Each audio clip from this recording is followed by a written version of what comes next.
하나님 말씀 증거하도록 하겠습니다.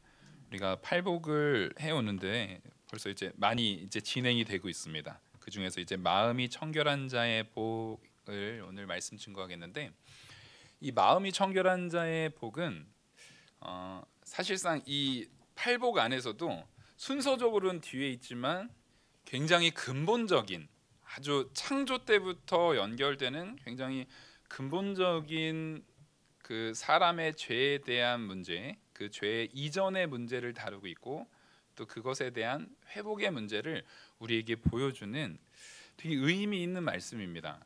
물론 팔복 전체가 의미가 있어서 보통은 히브리적인 개념에서는 우리가 제일 처음 나온 게 제일 중요하고 뒤로 갈수록 이제 중요도가 떨어지는데, 이 팔복만큼은 그 중요도를 그렇게 나눌 수가 없는 말씀이에요. 이게 근데 그 중에서도 논리상 이 마음이 청결한 자의 복에 대한 부분은 굉장히 창조 섭리에 대한 근본적인 부분을 설명하고 있는데, 어떤 부분에서 그렇냐면 하나님께서 이 사람을 이제 이 천지를 창조하고 사람을 창조했을 때, 사람을 창조하시면서 보시기에 심히 좋았더라라고 말합니다. 보기에 심히 좋았다라고 말할 때 그 사람을 향해서 말하고 있는 거거든요. 그러면 사람의 상태를 하나님께서는 그 마음을, 그 중심을 보시잖아요. 그래서 하나님께서 처음 사람을 창조했을 때 하나님이 감찰하신 그 사람의 중심, 그 아담의 중심은 온전히 하나님을 향해 있었다라는 거예요. 하나님을 향해 있었고 하나님으로 충만했고 하나님이 보시기에 흠이 없을 정도로 심히 좋을 정도로 아주 선한 상태, 그 상태가 처음 창조된 아담의 상태였습니다. 그래서 우리가 이 마음의 청결을 얘기할 때는 가장 근본적인 청결함이라는 부분을 좀 생각해 봐야 돼요.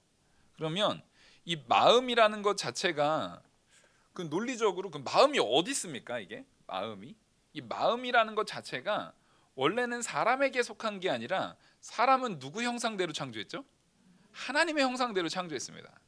그럼 우리 마음 얘기할 때 보통 손을 어디다 갖다 뒀나요? 네, 이게 마음, 이게 딱 우리는 지금 동양 사람들인 거예요. 아시아권의 사람이에요. 헬레니즘 문화권의 서양 사람들은 마음하면 이럽니다. 네. 유대인은 어떨까요? 유대인은 마음하면 이럽니다. 배에 있다 그래요. 이상하죠. 이게 문화권에 따라서 이게 마음 다리에 이렇게 한 사람은 없었어요. 그런데 헬레니즘 문화권, 서양 문화권에서는 마음하면 여기고, 동양 문화권에서는 여기고, 유대인들 같은 경우는 특이하게 배, 그 배에 자기들의 이제 그 막 욕망, 그 다음에 연민, 막 너무 안타까운 사람들, 내가 누군가를 바라볼 때 너무 사랑하는 사람이 막 안타까움에 처해 있을 때 뭐가 끊어진다 그래요? 막 오장육부가 끊어진다라고 막 배가 땡기잖아요. 막 너무 내가 너무 사랑하는 사람이 일이 너무 안 풀리고 막 힘들 때, 그런 의미에서는 유대인들이 그래서 그런지 모르겠지만 이게 마음이 어디 있나라고 했을 때 사실은 장소적으로 우리가 확인할 수 없다라는 게 사실이에요. 어디 있는지 모르겠어요. 어디 있는지 모르겠어요. 그러니까 근데 이게 왜 그럴까 생각해 보면, 사람은 하나님의 형상대로 창조된 자들이에요. 그래서 이 마음이라는 것 자체가 원래는 우리에게 속한 것이 아니라 이 지혜에서 나온 그런 의지적 감정, 지혜에서 나온 의지적 감정에 대한 부분을 마음이라고 표현한다라고 이제 학문적으로 얘기를 하더라고요. 말이 어렵죠. 근데 따지고 보면 하나님께서 사람을 하나님의 형상대로 창조한다고 했을 때 우리는 지정의로 창조된 거거든요. 하나님께서 우리 사람을 육체가 있지만 육체 외적으로 지식, 감정, 의지를 갖게 했습니다. 그게 이제 하나님의 형상대로 창조된 거예요. 그래서 그 하나님의 형상 안에서 사실상 그 형상 안에서 가장 원론적인, 가장 근본적인 그 마음의 청결함, 근본적인 마음의 청결함은 그러니까 사람에게 속한 겁니까? 하나님께 속한 겁니까? 이게 사실상 하나님께 속한 거예요. 그래서 가장 근본적인 마음의 청결함이라는 것은 하나님께 속해 있어요.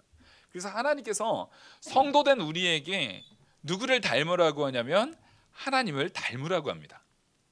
하나님께서 하나님이 거룩하니 우리도 거룩하라라고 합니다.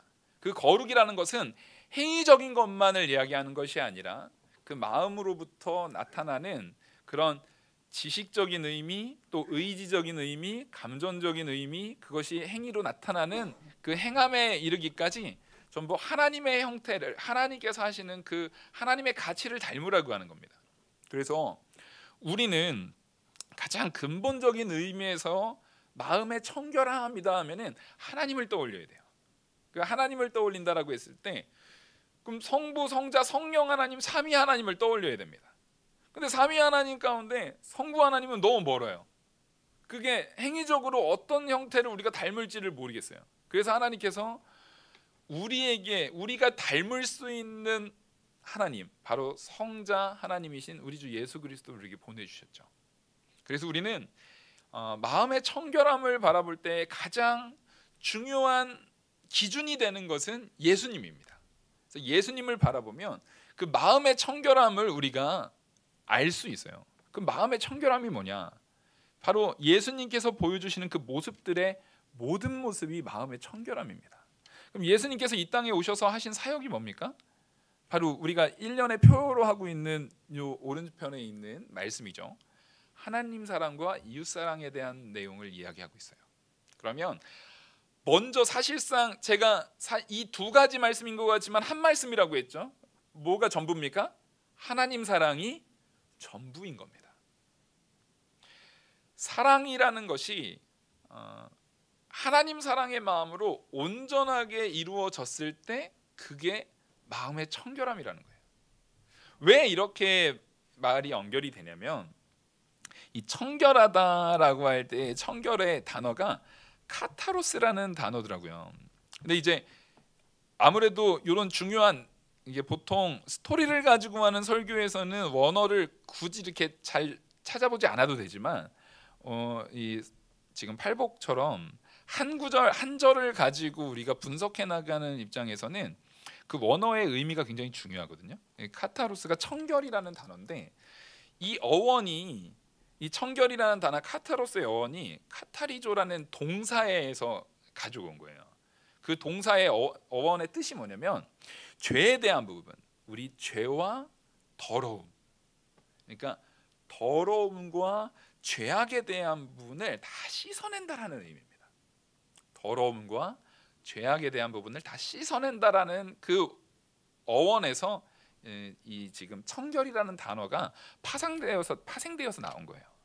그리고 이 단어를 우리도 흔히 알고 있는 단어가 여기서 또 파생이 된 부분이 있어요. 심리학적인 용어인데 심리학에서 많이 사용하는 용어 중에서 이제 카타르시스라는 용어가 있잖아요. 그거는 모르셔도 상관없습니다. 근데 익숙하신 분들도 있을 거예요.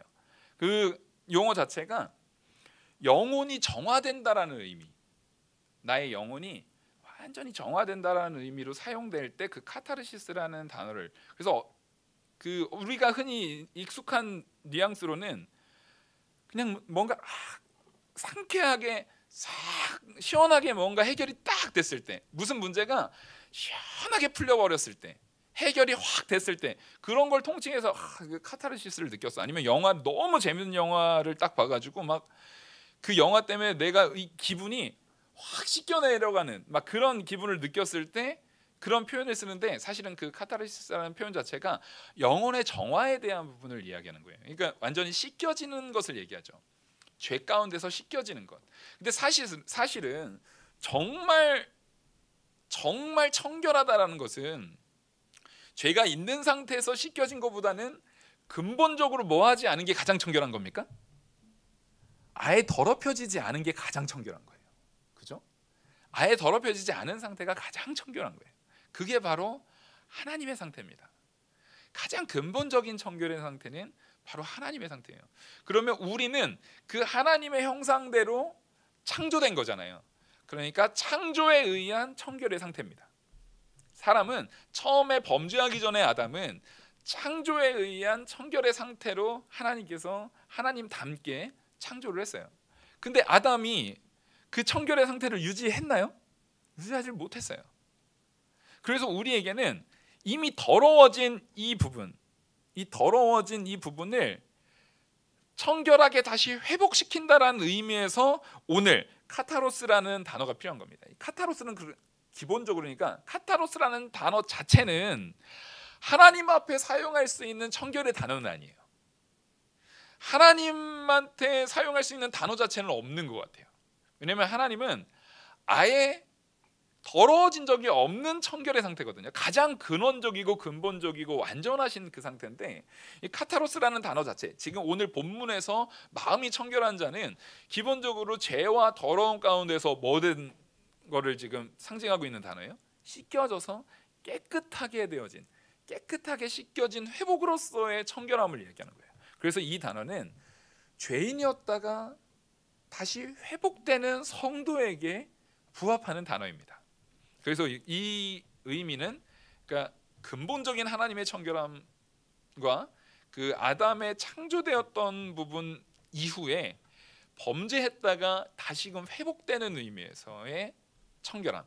그러니까 이건 뭐냐면 일종의 예수님께서 우리를 구원하시고 우리를 택하셔서 우리를 구원하셨을 때 우리가 이제는 뭐 했는 거예요? 예수 그리스도의 의를 덧입은 거죠. 그걸 우리는 칭의라고 합니다. 바로 우리가 칭의되어진 의미에서의 청결함이에요. 우리가 오늘 나누는 본문의 가장 핵심적인 의미는 바로 이겁니다. 예수 그리스도를 통해서 칭의되어진 의미에서의 청결함을 우리는 오늘 본문 속에서 나누고 있는 거예요. 그래서 근데 그 예수 그리스도에 의해서 칭의된 의미에서의 청결함은 지금 현재 우리 상태예요. 근데 여전히 우리가 그 안에서 뭐가 있습니까? 죄악의 잔재들이 있어요.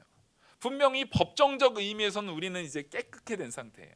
그걸 통해서 형량을 맞지 않습니다. 형량에 대한 부분은 우리가 살지 않지만 여전히 우리 안에서는 그런 죄의 상태가 잔존하고 남아있는, 그래서 성화의 과정이 필요한 상태예요. 근데 이것이 완전히 회복되는 순간이 있는데 그게 바로 우리 교회의 이름과 같은 영화의 상태입니다. 우리 영화의 상태에 이르렀을 때는 참된 회복이 되는 거예요. 그러니까 여기에서 말하는 마음이 청결한 상태, 마음이 완전히 그 죄악과 더러움이 완전히 씻겨져서 완전히 회복되는 그 상태를 얘기하는 것이 바로 영화의 상태에 이르는 우리의 모습이에요. 제가 지금 이 원론적인 것을 논리적으로 설명을 드렸어요. 그래서 좀 쉽지는 않았을 거예요. 다 용어들이 그러다 보니까. 근데 그 상태에 이를 때 제가 지금 질문 드리고자 하는 것은 이겁니다. 사람이 할 수 있는 게 있습니까? 우리가 죄의 상태에서 성화의 그 의의 옷을 덧입고 예수 그리스도로 칭의를 통해서 의의 옷을 덧입고 그 상태에서 성화의 과정과 나중에 영원한 천국에 완전히 이제는 더 이상 더러워질까봐 아담처럼 실패하고 다시 죄로 떨어질까봐 걱정할 필요가 없는 완전한 다시금 회복된 청결한 상태, 거기에 영화에 이르는데 사람이 할 수 있냐는 걸 얘기하는 거예요. 우리가 할 수 있는 게 없어요. 그래서 이 마음의 청결에 대한 부분은 어떻게 이룰 수 있는가? 이거는 오직 예수 그리스도를 통해서만 이룰 수 있다는 것을 우리가 첫 번째에서 일부러 전제하고 가는 거예요. 보통은 이 본문을 이야기할 때 이걸 마지막 결론으로 합니다. 이러이러하기 때문에 예수 그리스도를 통해서만 우리가 이 마음의 청결을 이룰 수 있다. 예수 그리스도를 통해서만 이게 이루어진다라고 말하지만 아니에요. 사실은 이거는 분명히 서두에 선언돼야 되는 일이에요. 그래서 우리가 무언가를 추구하는 것, 바로 마음의 청결함을 오늘 본문에서 추구하는 그 추구점의 자체가 누구를 바라보는 것으로부터 시작되는 거예요? 예수 그리스도를 바라보는 것부터가 시작이에요. 그게 전제되지 않으면 시작 자체가 안 돼요. 그래서 우리는 오늘 이 마음의 청결한 자의 복이라는 것을 그 복의 적용을 지금 배우려고 하니까 아예 서두에서 지금 예수 그리스도를 바라보는 것이 마음의 청결한 자의 가장 기본적인 전제라는 겁니다. 그러면 마음이 청결한 자는 누구를 보는 은혜를 입는다고요? 그 복이 뭐예요? 하나님을 보는 겁니다.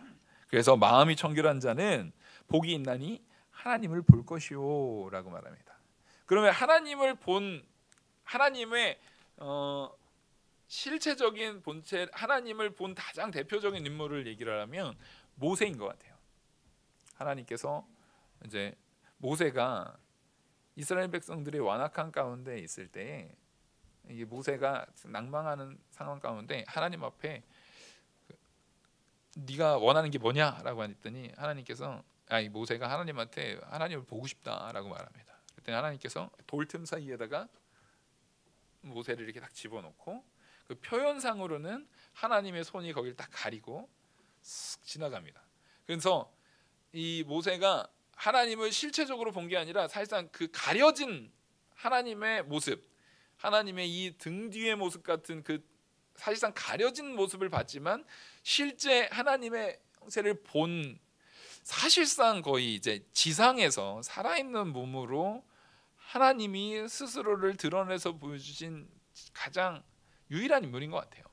근데 그 모세가 당시에 하나님을 향해서 대하는 그 태도를 보셔야 됩니다.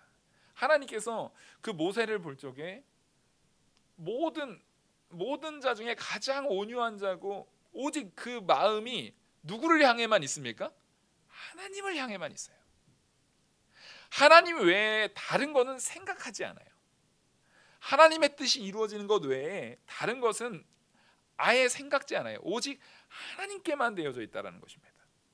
그때에 하나님을 보는 것을 오늘 이 본문에 대한 가장 근본적인 예시로서 저는 그 본문을 하나님께서 우리에게 남겨주신 것이 아닌가라고 생각이 됩니다.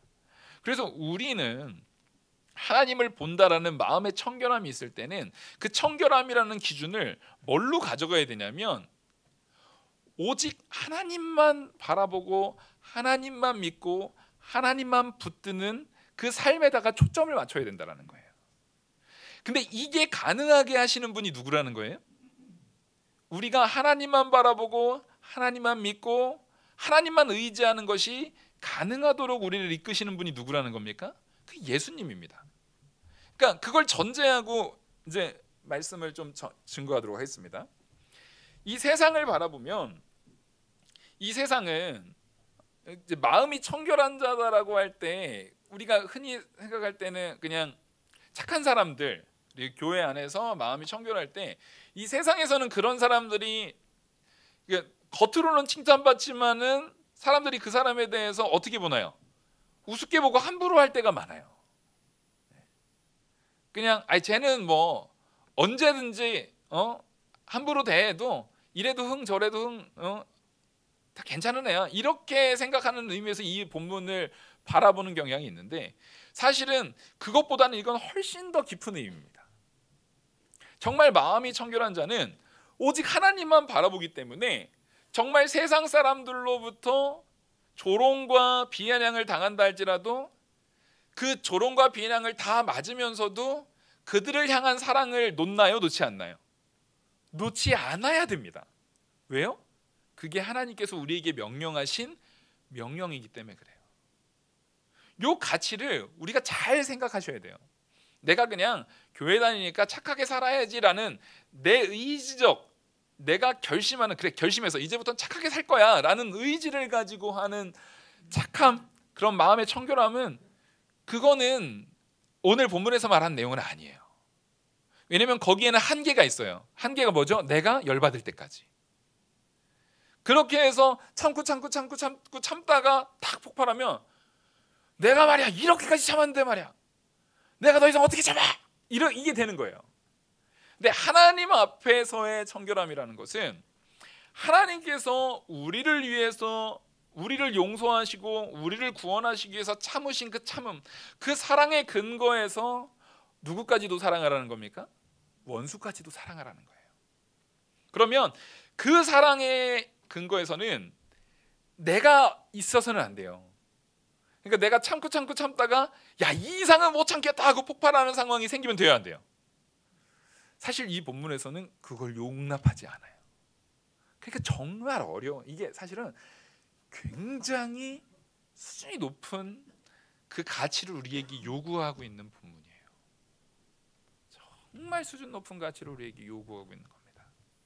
그래서 내가 정말 내 마음이 온전히 하나님을 향해 있으면 그게 된다라는 거예요.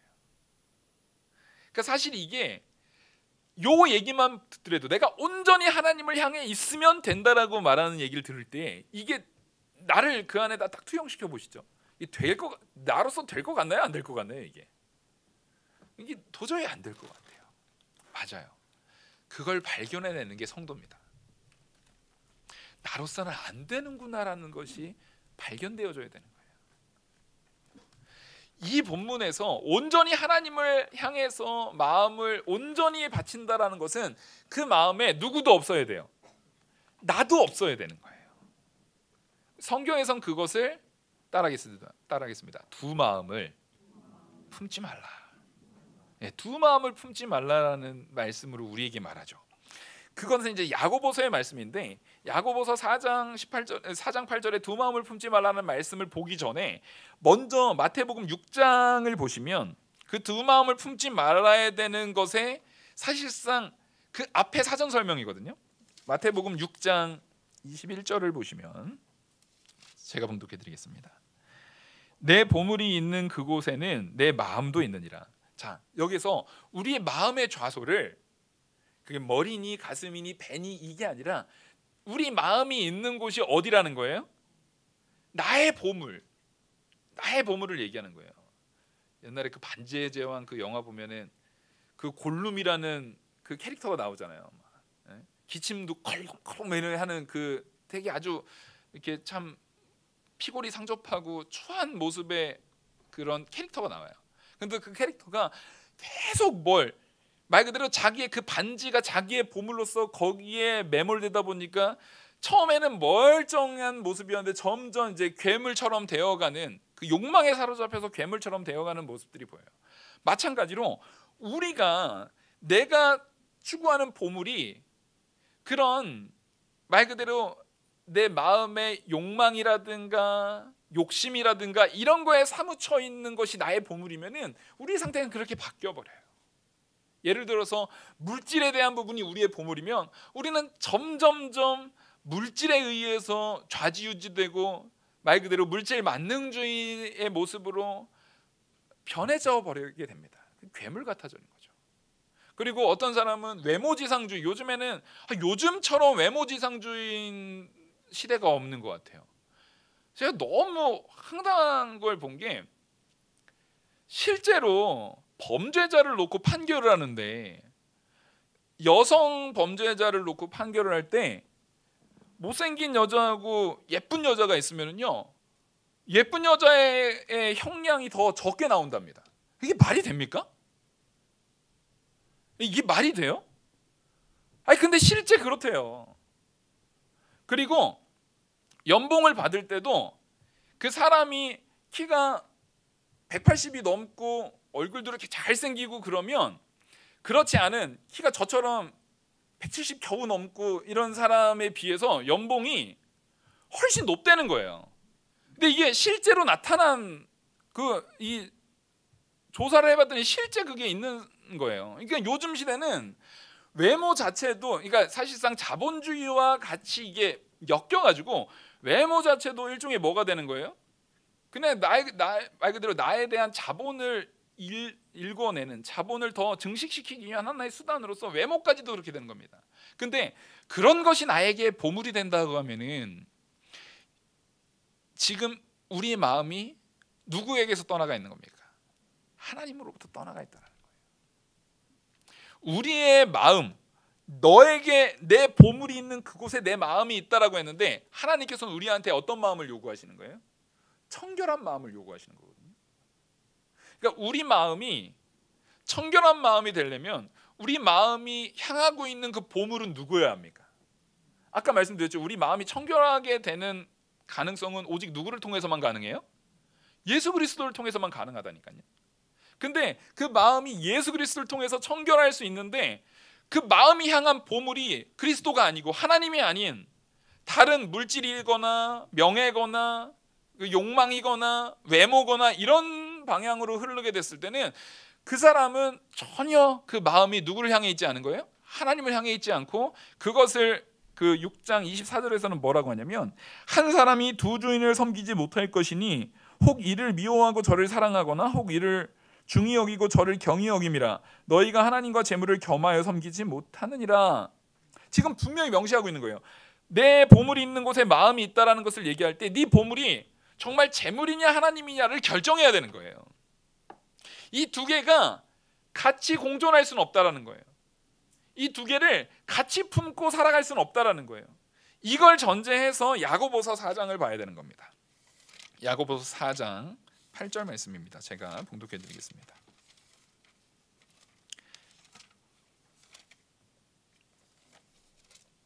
야고보서 4장 8절입니다. 하나님을 가까이 하라. 그리하면 너희를 가까이 하시리라. 죄인들아 손을 깨끗이 하라. 두 마음을 품은 자들아 마음을 성결하게 하라.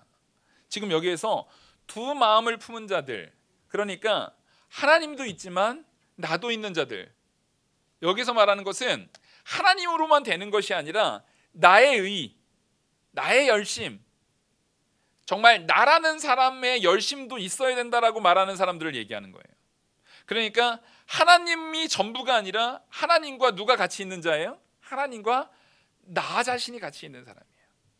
그 사람을 향해서 두 마음을 품지 마라라고 하면서 오늘 본문의 말인 마음을 성결하게, 여기서 마음에 성결하다라고 할 때 이 성결의 단어가 오늘 카타로스랑 같은 단어를 쓰거든요. 그러니까 지금 두 마음을 품지 않는 것이 곧 뭐예요? 마음을 청결하게 하는 거예요. 그러니까 마음에 청결하다라는 것이 이 야고보서 4장 8절에 나오는 것처럼 마음을 성결하게 하라. 그러니까 마음을 성결하게 하는 것의 반대말이 뭐예요? 두 마음을 품는 거예요. 이걸 분명히 기억하셔야 됩니다. 그러니까 우리가 성도로서 마음이 성결되지 않은 것, 마음이 청결하게 되지 않는 이유는 우리 마음에 뭐가 품어져 있기 때문에 그렇습니까? 두 마음이 품어져 있기 때문에 그래요. 두 마음을 품는다라는 것은 이렇게 생각하시면 됩니다. 하나님께서 우리에게 요구하시는 마음의 청결함은 뭐라고요? 사랑입니다. 사랑. 온전히 누구만 사랑하라는 거예요? 온전히 하나님만 사랑하라는 거예요. 사람을 사랑하는 근거도 하나님을 사랑하는 마음 안에서 하나님의 말씀에 순종함으로 내 아내도 사랑하고 자녀도 사랑하고 이웃도 사랑하고 원수까지도 사랑하는 마음이 가져가야지, 내 자녀를 너무 사랑해서 하나님보다 더 사랑해도 이게 두 마음이에요. 나 자신을 하나님보다 더 사랑해도 두 마음이에요. 내 아내를 하나님보다 더 사랑해도 두 마음인 거예요. 이건 이런 것 같습니다. 제가 우리 집사람이랑 결혼할 때 청혼을 할 때 제가 당신을 99% 사랑합니다. 근데 저기 뒷동네에 사는 저기 말숙이가 있는데 대신에 말숙이는 딱 1%만 사랑하겠습니다. 하지만 당신은 99% 사랑하니까 나랑 결혼해 주십시오 하면은 어떻게 해야 돼요? 네? 아주 뺨을 팍. 이게 지금 말이에요, 방구예요? 그게 지금 이 사랑입니까, 아닙니까? 사랑의 본질은 전부 아니면 없는 거예요. 전부가 아니면 의미가 없는 거예요. 사랑의 본질이라는 것은 전부여야 되는 거예요. 그래서 막 불륜 드라마 같은 거 보면은 거기서 나오는 꼭 남자들이 그렇게 찌질하게 나오죠. 거기서 보면 다 사랑한대요. 너도 사랑해, 너도 사랑해, 얘도 사랑해, 막 이러는 거예요. 그럼 우린 그걸 사랑이라고 말합니까? 그냥 욕망에 치우친 거라고 말합니까? 그건 단지 욕망에 치우친 거예요. 그걸 사랑이라고 말하지 않아요. 하나님께서 지금 우리에게 요구하는 것은 두 마음을 품지 말라는 것은 내가 하나님을 향한 나의 마음이 어떠한가를 물으시는 거예요. 마음이 청결하다라는 것을 바로 이 야고보서에서 말하는 것처럼 마음이 청결한 것의 반대말이 두 마음을 품은 거라니까요. 그렇다는 얘기는 마음이 청결한 자는 누구만 사랑하는 자예요? 하나님만 사랑하는 자라는 거예요. 그래서 하나님을 보는 거예요. 하나님만 사랑하는 자니까 하나님의 신부된 자가 오직 하나님만 사랑하니까 그 신랑 되신 하나님이 누구에게 얼굴을 보여주는 거예요? 그 신부들에게 얼굴을 보여주는 거예요. 근데 그 신부가 하나님 99% 사랑하고 저기 이 사람도 1%만 사랑할게요 그러면 그 사람은 하나님께서 신부로 받아줍니까 안 받아줍니까? 그럼 받지 않는 거예요. 그래서 마음의 청결함이라는 것은 오직 하나님을 100% 사랑하는 그 마음에서만, 그 하나님을 100% 사랑하는 오직 그걸로만 가능한 거예요. 그래서 절대 내 마음에 두 마음을 품는 거, 그러니까 하나님도 사랑하고 세상도 이만큼 사랑하고, 하나님을 사랑하면서 정말 뭐 다른 것도 좀 이렇게 사랑하고, 이런 것은 하나님께서 용납하시지 않는다는 거예요. 그래서 우리가 세상에 대해서는 좀 욕을 먹고 밀어내도 상관없어요. 세상 사람들이 볼 적엔 야 너는 예수에 미쳤냐? 응? 왜 이렇게 예수에 미쳐가지고 교회하고 하나님하고 너 왜 그렇게 사냐? 적당히 좀 해라, 앵간히 해라 막 그러고, 야 너는 진짜 유난스럽게 믿는다, 이런 얘기를 우리가 만약에 못 들었다면 여러분 지금 살짝 위험해요. 내가 신앙생활하면서 내 주변에 혹 친한 믿지 않는 사람이거나 믿는 생활을 하더라도 아직 잘 그 믿음에 대해서 약간 이렇게 흐지부지하는 친구들한테 야 너는 진짜 믿어도 정말 지나치게 믿는다, 참 아주 그렇게 믿는다라는 이야기를 들어보셨으면 오히려 잘하신 거예요. 오히려 잘하신 거예요. 정말 세상의 눈에 볼 적에는 우리가 그렇게 뭐하게 보입니까? 미련하게 보입니다. 왜요? 눈에 보이지 않는 하나님만 정말 깊이 사랑하니까요. 눈에 보이지 않는 하나님을 향해서만 내 모든 것이, 내 모든 결정, 그것이 내가 지금 이 결정을 하면 금전적으로 손해를 보는 게 분명해요. 근데도 그것이 누구의 뜻이면은요? 하나님의 뜻이면은요. 그것이 누구 말씀에 오르면은요? 하나님 말씀에 오르면은요. 그걸 선택하는 자들, 그런 자들을 성경에서는 뭐라고 하는 겁니까? 마음이 청결한 자다라고 하는 겁니다. 바로 두 마음을 품지 않는 자예요. 우리는 참 미련해 보여도 오직 하나님을 향해서만 따라가겠습니다. 콩깍지가 씌어야 된다. 네. 다른 사람들이, 믿지 않는 사람들이 볼 적에는 하나님을 믿지 않으니까, 하나님의 창조주 하나님 되신 우리의 구주 되심을 그들은 모르니까 하나님을 하찮게 보거든요. 하나님을 우습게 봐요. 근데 그거에 대해서 너무 이상하게 생각하실 필요가 없습니다. 이 세상은 원래 그래요. 근데 그들이 야 너 콩깍지가 씌었네, 완전 예수에 미쳐가지고 콩깍지가 씌었네, 그 말을 기쁘게 들으시라니까요.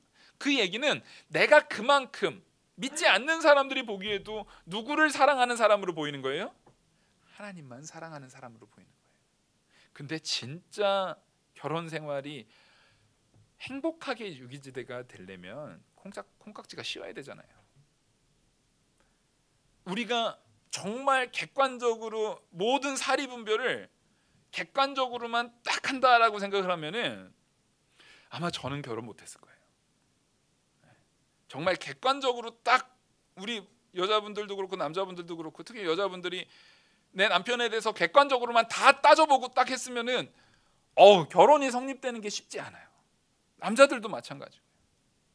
이게 하나님 앞에 우리의 마음 상태가 세상 사람들의 시각으로 얘기를 하는 겁니다. 세상 사람들의 시각으로 봤을 때 콩깍지가 씌어진 것처럼 보여야 돼요. 근데 사실은 그게 엄밀히 말하면, 본질적으로 말하면 콩깍지가 씌은 거예요? 아니면 그게 진짜 제대로 된 가치를 눈이 보배워가지고 제대로 본 거예요? 사실 우린 그게 제대로 본 거예요. 근데 저들이 모르는 거예요. 왜냐하면 따라하겠습니다. 하나님에 대한 지혜가 없기 때문에. 그들은 하나님에 대한 지혜가 없어요. 근데 우리는 아까 서두에 말했듯이 내 안에 누가 계시다고요? 예수 그리스도, 성령 하나님께서 우리와 함께 하시고 예수 그리스도와 우리와 연합되심으로 그 예수 그리스도를 통해서 이제는 의의 옷을 덧입고 성도로 부름받아서 성화되어오는 과정 가운데 점점점 누구에 대한 지혜가 생깁니까? 하나님에 대한 지혜가 생기게 되는 겁니다. 그걸 통해서 내가 하나님만 붙들어야 되는구나. 하나님만 사랑해야 되는구나. 오직 하나님만 사랑하고 하나님 외에 다른 두 마음을 품으면 안 되는구나. 사랑이라는 것은 100%지 99% 1%로 나눠지는 것은 사랑이 아니구나. 아무리 큰 차이의 비율로라도 두 마음으로 나눠지는 것은 사랑이 아니구나. 그것은 마음이 청결한 것이 아니고 그렇게 마음이 청결되지 않는 자는 하나님을 볼 수 없는 것이구나 라는 것을 깨달아야 돼요. 아멘. 우리가 두 마음을 품지 않고 온전히 하나님만 사랑해야만 마음이 청결되고 하나님을 본다라는 것을 믿으십니까? 믿으세요? 이제 이해되셨죠? 그러면 제가 서두에 예수 그리스도 얘기를 한 이유가 여기 있어요. 이게 이해되니까 문제가 생겨요, 안 생겨요? 내가 온전히 하나님만 사랑하고 두 마음을 품지 않아야만 하나님을 볼 텐데, 그러면 나를 한번 잘 보란 말이에요. 내 내면을. 그게 가능합니까? 예? 이런 거예요. 하다못해 아주 간단한 예지만 그 강박증이 있대요. 가스불을 켜고 왔다라는 강박증이 있대요. 분명히 껐는데도 불구하고 밖에만 나오면 뭐가 걱정되는 거예요? 나 가스불 켜고 온 것 같은데? 가스불 켜고 온 것 같은데? 요즘에는 인덕션으로 바뀌어가지고 이 시간 오래 지나면 알아서 꺼지니까 이제 요즘에는 좀 그런데 가스불 같은 걸로 딱 그렇게 생각이 되는 거예요. 그것만 해도 이미 내가 우리 사람이라는 존재는 이거는 두 마음도 아닌데 말씀 들을 때 오직 하나님 말씀만 집중해서 들어야 되는데 머릿속에 그런 가스불 킨 거 같고 뭐 한 거 같고 다른 사람 생각나는 거 같고 나한테 힘들게 했던 그 사람 생각나는 거 같고 혹은 내일 가면 일할 때 뭐 생각나는 거 같고 돈은 어떻게 벌어야 될까 생각나는 거 같고 이런 많은 생각들이 우리 마음에 있어요, 없어요? 있단 말이에요. 그래서 가장 서두에 확정적으로 말씀드린 겁니다. 내 마음 상태 가지고는 이미 죄로 인해서 오염되고 타락된 내 마음 상태가 가지고서는 하나님을 볼 청결한 마음 상태로 되어지지 않습니다. 그걸 우리가 인정해야 되는 거예요. 그래서 말씀의 결론입니다. 나에게는 누가 필요하다고요? 예수 그리스도가 필요한 거예요. 오직 예수님이 나와 연합되심으로 예수 그리스도의 인도를 따라 우리의 마음이 청결하게 되어졌을 때 예수 그리스도가 아버지라고 부르시는 그 하나님 아버지가 우리의 아버지가 되어주십니다. 예수 그리스도를 통해서 우리는 하나님 아버지를 만나는 거예요. 예수 그리스도를 통해서 죄악으로 물들었던 우리의 마음 상태가 이제는 다시금 뭘로요? 회복되는 예수 그리스도의 십자가의 보혈로 그 죄로 인해서 더러워졌던 내 마음이 다시금 예수 그리스도의 십자가의 보혈로 씻겨져서 청결하게 깨끗게 되어진다는 것을 믿는 저와 우리 영화교회 모든 성도님이 되기를 간절히 소망합니다. 그래서 우리는 마음이 청결한 영화교회 성도님 되셔서 우리 영원한 천국에서 하나님을 볼 겁니까? 안 볼 겁니까? 우리는 분명하게 봅니까? 안 봅니까? 봅니다. 아멘. 아멘. 예수 그리스도를 믿는 믿음 안에서 우리는 하나님을 보는 마음 청결한 자로 이미 부름받았다라는 것을 믿는 우리 영화교회 성도님들 되기를 간절히 소망합니다. 기도하시겠습니다. 은혜와 사랑이 많으신 하나님 아버지, 오늘 이 말씀을 하나님께서 주셨사오니 깨달아지게 하시고 세상의 조롱과 혹 내 마음에 믿음의 확신이 불안한 상황 가운데 있다 할지라도 나를 주장하시고 나와 연합하셔서 역사하시는 예수님을 믿음으로 내 마음이 나를 볼 적에는 도저히 청결될 수 없는 자 같지만 우리 주 예수 그리스도를 힘입어 청결한 자가 되고 하나님을 볼 수 있는 자로 세워졌다라는 것을 믿는 우리들 되게 하여 주시옵소서. 두 마음을 품지 않게 하시고 오직 예수 그리스도를 닮아서 성령의 인도를 따라 하나님만 사랑하는 우리 영화교회 성도님들로 세워 주시옵소서. 이 모든 말씀 살아계신 우리 주 예수 그리스도 이름으로 기도 올리옵나이다. 아멘. 찬송가 425장 찬송하시겠습니다.